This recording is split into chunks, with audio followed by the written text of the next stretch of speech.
سب ایک طرف ہو جائیں گے اور تمہیں تنہا کر دیا جائے گا۔ اور اگر ایسا کیا جانے والا ہے جیسا یہودیوں کے ساتھ ہٹلر نے کیا، اوگانڈا میں ہوا، بوسنیا میں ہوا، برما میں ہوا، تو یاد رکھنا یہ ہماری آوازیں آواز رہ جائیں گی۔ پھر تم اپنے ارد گرد صرف مردے ہی دیکھو گے، اپنے بچوں کی تڑپتی ہوئی لاشیں دیکھو گے، کئی لوگوں کی دکانیں لٹ چکی، کئی مسجدیں جلائی جا چکی، کس جرم میں اور کس پاداش میں یہ مارے جا رہے ہیں۔ میرے عزیزو، اب حل کیا ہے؟ یہ جینوسائیڈ کو روکا کیسے جا سکتا ہے؟ اس نسل کشی کو روکا کیسے جا سکتا ہے؟ یہ اب غفلت سے اٹھنا ہوگا۔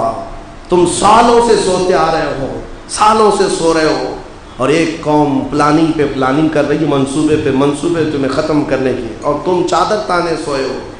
اسی لیے شاعر نے بہت پہلے کہا تھا، جگہ جگہ کے تھک چکے ہیں تمہیں یہ ہنگامے، اٹھو نشاط لذت خواب گراں بدل ڈالو۔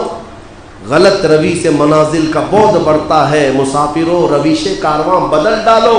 اٹھو وگرنہ حشر نہ ہوگا پھر کبھی، دوڑو کہ زمانہ چال اپنی چل گیا۔ یہ شاعروں نے جگایا بھی تھا اور تم سے کہا بھی تھا، اب فقط شور مچانے سے نہیں کچھ ہوگا، یوں ہی ہونٹوں کو ہلانے سے نہیں کچھ ہوگا۔ اب تمہارے لیے حل کیا ہے؟ میں قرآن کی طرف آتا ہوں، قرآن کی طرف۔ میں نے سب سے پہلے یہی کہا تھا، قرآن ہر زمانے کی کتاب ہے، ہر زمانے کا دستور ہے۔ آج کے زمانے میں ہماری مصیبتیں ہیں، ہم قرآن کے پاس لے جاتے ہیں، ہمارا حل بتا۔ قرآن ایک جگہ نہیں، کئی جگہ تمہیں تنبیہ کرتے ہوئے حل بتا رہا ہے۔ سب سے پہلا حل فرماتا ہے رب ذوالجلال، فَإِن تَنَازَعْتُمْ فِي شَيْءٍ فَرُدُّوهُ إِلَى اللَّهِ وَإِلَى الرَّسُولِ۔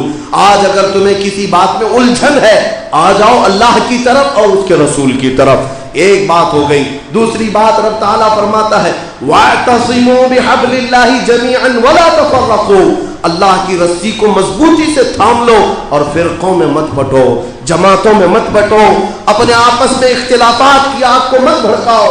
قرآن کا یہ فرمان تمہارے لیے رہنما اصول بن کر کے آیا۔ تم نے ہزار اختلافات اپنے ہاں ایسے رکھے ہیں، تمہارے تو ایک دوسرے کے سلام بند ہیں، ایک دوسرے کے مصافحے بند ہیں، فقط سلسلوں کے نام پر تو یہاں جنگیں ہیں، تو پھر اس قوم کا کیا ہوگا؟ اسی لیے کہا کسی نے متحد رہو گے تو کہلاؤ گے مومن و غازی، منتشر ہوگے تو قصتوں میں سفایا ہوگا۔ میں پورے ہند کے مسلمانوں کو یہ دعوت دیتا ہوں کہ آج تمہارے اتحاد کی سب سے بڑی ضرورت ہے، اس لیے کہ پرابلم سب کا سیم ہے، پرابلم سب کا سیم ہے۔ میں اپنے عقیدے کی اتحاد کی بات نہیں کرتا، میرا عقیدہ جو ہے اس کی آئیڈینٹی کے ساتھ میں کل بھی تھا آج بھی ہوں، اور میرے آقا صلی اللہ علیہ وسلم کی عزت کے ساتھ میں کسی سے کمپرومائز نہیں کرتا۔ لیکن اگر ملکی مفادات اور اس طرح کے سیاسی حالات درپیش ہیں تو پھر مومنین کو ایک جگہ پر جمع ہونا چاہیے۔ تمہارے سارے سلسلے جو مدینے تک پہنچتے ہیں حق ہیں، سارے پیروں سے وابستہ رہو، لیکن میرے عزیزو بجلیاں اب یہاں گر رہی ہیں، اب آسمان تمہارے سر پر آ چکا ہے، تمہیں متحد ہونے کی ضرورت ہے۔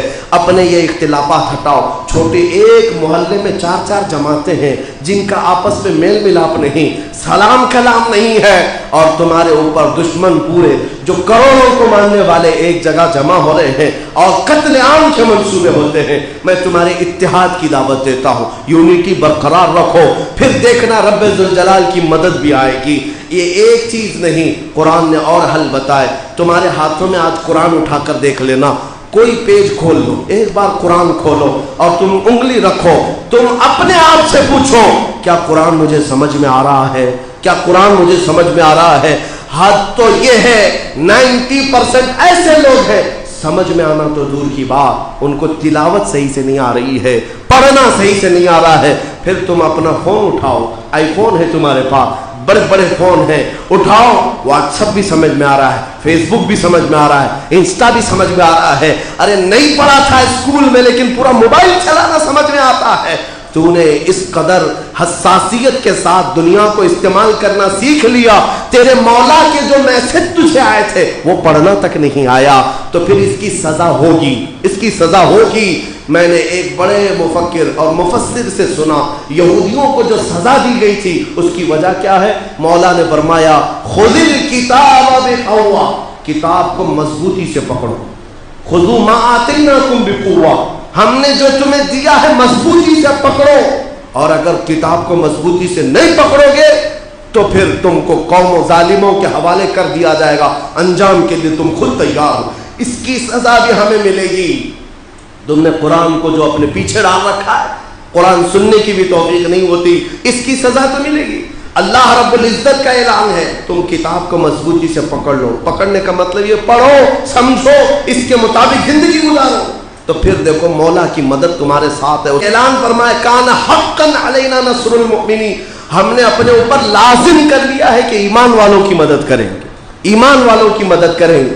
اس لیے میرے عزیزو حل یہی ہے کہ واپس جہاں میرے آقا نے ہمیں چھوڑا تھا اسی جگہ پر آ جاؤ۔ میرے آقا صلی اللہ علیہ وسلم نے صحابہ کو جہاں چھوڑا تھا وہاں آ جاؤ، پھر دیکھنا یہ جینوسائیڈ کا یا پھر نسل کشی کا جو بھی منصوبہ بنائیں گے، میرا مولا فرماتا ہے وَمَكَرُوا وَمَكَرَ اللَّهُ وَاللَّهُ خَيْرُ الْمَاكِرِينَ، یہ کفار منصوبے بناتے ہیں، پلاننگ کرتے ہیں، اور اللہ سب سے بہترین تدبیر کرنے والا ہے۔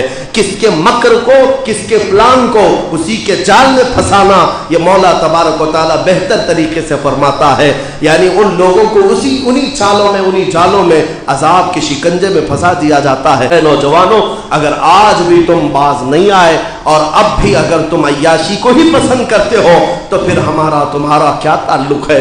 پھر تم جیو اور پھر ان خون ریز جنگوں کا انتظار کرو جہاں کسی کی بھی زندگی محفوظ نہیں رہنے والی ہے۔